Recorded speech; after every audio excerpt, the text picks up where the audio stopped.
Hello students, this is Iqbal. இப்போ நம்ம எக்ஸாம்பிளில் 6.2 நம்ம பார்க்க போகிறோம். சரியா? 6.2 பார்க்க போகிறோம். இதில் பார்த்தீங்கன்னா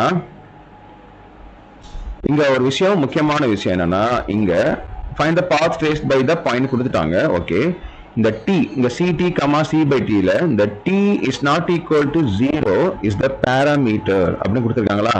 இந்த பேராமீட்டர்னு கொடுத்தாங்கன்னா அந்த ஆல்பபெட்டை வந்து நம்ம எலிமினேட் பண்ணணும்னு அர்த்தம். இதெல்லாம் பேராமீட்டர் கொடுக்காங்களோ அது இருக்கக்கூடாது. நம்ம கண்டுபிடிக்க போற அந்த ஈக்குவேஷன்ல அது இருக்கக்கூடாது. அவ்வளவுதான்.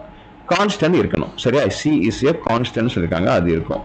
அப்போ இங்க எக்ஸ் ஈக்குவல் டு சிடி, நான் என்ன பண்றேன், இதை எக்ஸ்ன்னு எடுத்துக்கிறேன், இதை ஒய்னு எடுத்துக்கிறேன். நம்ம மார்க் பண்ணுவோம், எக்ஸ் கமா ஒய் தானே. ஃபர்ஸ்ட் உள்ளது எக்ஸ், செகண்ட் உள்ளது ஒய், அதை எடுத்துட்டேன். ஸோ இதை என்ன பண்ணுனா இந்த டி கேன்சல் ஆகும் அப்படின்னு பாருங்களேன். ரெண்டையும் மல்டிப்ளை பண்ணா கேன்சல் ஆகுமா? இந்த டீயும் டீயும், அவ்வளவுதான். அந்த திங்கிங் தான், வேற ஒண்ணுமே கிடையாது. அப்போ எக்ஸ் ஒய் நான் கண்டுபிடிக்க போறேன். அப்போ c t into c by t அப்படி போட்டலாமா? அப்போ இந்த டீயும் இந்த டீயும் என்ன ஆயிடும்? கேன்சல் ஆயிடுச்சா? அப்போ answer x y is equal to c into c என்ன ஆயிடும்? சி ஸ்கொயர் ஆயிடும். ஆக்சுவலா இது வந்து ரெக்டாங்குலர் ஹைப்பர்போலாவுடைய ஈக்குவேஷன். நீங்க நெக்ஸ்ட் இயர் படிப்பீங்க. இந்த லெசனோடைய கண்டினியூஷன் அங்க இருக்கு, நீங்க அதுல படிப்பீங்க. ஓகேவா? அப்ப xy equal to C square தான் ஆன்சர். That's all.